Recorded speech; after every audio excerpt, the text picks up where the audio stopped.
Bismillahirrahmanirrahim. Assalamualaikum warahmatullahi wabarakatuh. Waalaikumsalam warahmatullahi wabarakatuh. Mitra-mitra PT BES, hari ini kami kehadiran tamu yang sangat luar biasa, spesial tentunya.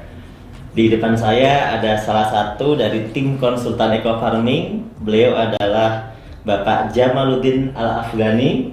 Selamat datang Pak Jamal. Terima kasih. Di kantor PT BES. Beliau selaku Widya Suara bidang pertanian organik di Kementerian Pertanian. Kemudian beliau juga asesor pertanian organik Lembaga Sertifikasi Profesi Pertanian Kementerian Pertanian. Ya. Hari ini kami mau bincang-bincang nih dengan Pak Jamal ya, tentunya terkait dengan produk yang dipasarkan oleh PT BES, yaitu adalah produk Eco Farming. Nah, produk Eco Farming ini sangat luar biasa penjualannya, sangat ramai sekali, sangat laku sekali. Namun tentunya banyak sekali mitra-mitra atau mungkin masyarakat yang sebenarnya belum paham betul seperti apa sih sebenarnya kinerja Eco Farming ini. Nah, yang pertama saya mau tanya, seperti apa sih Pak pupuk Eco Farming ini sebenarnya secara garis besar ya? Ya, baik Pak Nur, terima kasih. Jadi para sahabat sekalian, Eco Farming ini kebetulan kami sudah melakukan beberapa kali uji laboratorium terkait dengan kandungan-kandungannya. Jadi yang pertama tentu kalau yang sudah ada di kemasan yang sudah sering kita lihat adalah ada kandungan C organiknya. Nah, C organik ini adalah merupakan salah satu bahan yang sangat vital dalam memperbaiki kualitas tanah ya. Jadi tanah yang baik itu diindikasikan dengan C organik yang semakin tinggi. Nah, saat ini kondisi tanah kita kenapa masuk dalam kategori kurus? Karena C organiknya rata-rata kurang dari 2%, bahkan saat ini menuju ke 1%. Nah, jadi ini adalah satu hal yang menggembirakan bagi kita bahwa ada satu produk kecil tetapi kadar C organiknya sangat luar biasa. Kemudian yang kedua ada kandungan N-nya, P-nya, K-nya.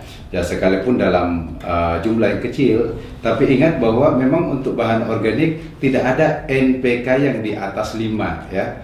Jadi kalau Mas Nur, kalau misalnya ada pupuk organik yang N-nya di atas 5, itu malah dipertanyakan, jangan-jangan pakai urea. Jadi secara peraturan memang nggak boleh. Nggak boleh. Nah, meskipun di Kementerian Pertanian kita membolehkan N itu sampai di angka 6, tetapi kalau bicara di sertifikasi, rata-rata lembaga sertifikasi organik akan mencari ada apa sebenarnya kenapa sampai di atas 5, dan pada akhirnya rata-rata mereka tidak merekomendasikan bahwa itu produk organik. Jadi kalau organik murni jarang sekali kita dapatkan di atas 5. Nah, kemudian yang kedua, Pak Nur, ini yang luar biasa dari hasil uji kami bahwa di dalam pupuk ini ternyata mengandung mikroba yang luar biasa besar.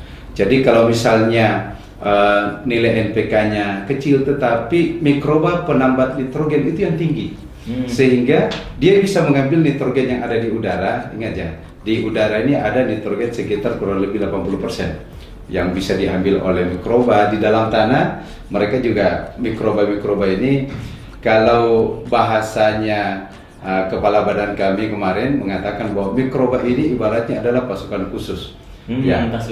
Pasukan khusus yang bekerja di dalam tanah, merombak bahan organik, menyiapkan nutrisi-nutrisi sehingga unsur hara tanah ini tercukupi untuk dimanfaatkan tanaman.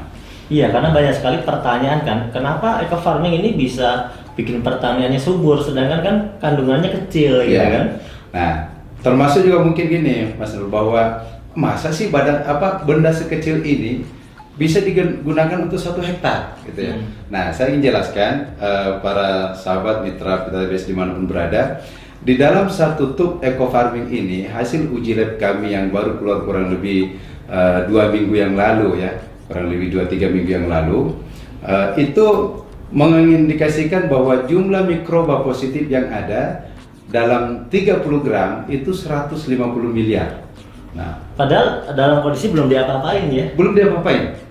Nah, ada 150 miliar. Itu minimal dari 5 kali ulangan di dalam pengujian di laboratorium, itu nilai terkecil adalah 150 miliar.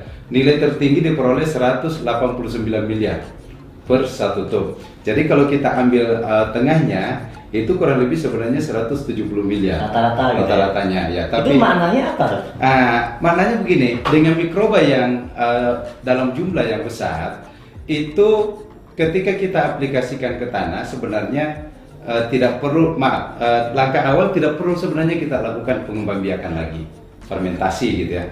Itu yang pertama. Yang kedua, ketika kita aplikasikan ke tanah, di dalam satu kali aplikasi, misalnya kemarin saya membuat sebuah catatan kecil bagaimana kita breakdown di dalam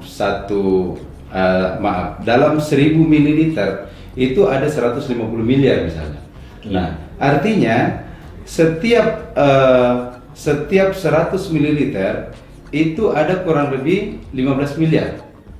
Nah, jadi dalam 50 ml itu ada 7,5 ada sekitar 75 miliar ya, ada sekitar 7,5 miliar maksud saya. Ada sekitar 7,5 miliar dalam satu tangki. Dalam satu tangki yang dicampur dengan, yang dicampur dengan 15 liter air. Nah, ini artinya apa? Mikroba yang begitu banyak ketika kita aplikasikan ini, pertama ketika dia turun ke tanah, mereka akan berkolaborasi untuk memperbaiki kualitas tanah. Dan mereka ini karena jenisnya banyak, penambah nitrogen, ada pembuka stomata. Nah ini yang unik lagi, pembuka stomata, Mas Nur. Apa fungsinya pembuka stomata?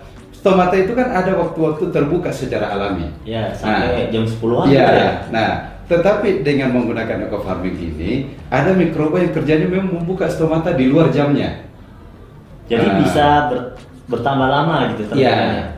Nah, sehingga kenapa kemudian teman-teman misalnya di sawit ya, tadi kita dengarkan ada tamu dari Bengkulu mengatakan ada petani yang mengaplikasikan baru sekali, tadinya daunnya itu nggak bisa terbuka untuk keluar sawitnya, baru sekali aplikasi ternyata udah pada keluar setelah 28 hari.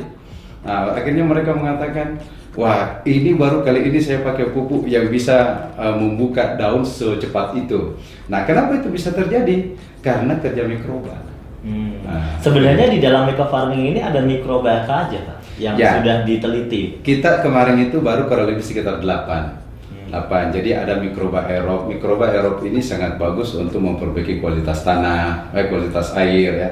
Sehingga kalau misalnya ada lahan-lahan yang kondisi airnya kurang bagus, nah itu bisa diperbaiki dengan mikroba aerob. Kemudian ada pelarut fosfat. Nah, di dalam tanah kita, Mas Nur, hasil residu-residu dari pemupukan yang menggunakan anorganik itu banyak sekali fosfat-fosfat yang tersedia, tidak larut.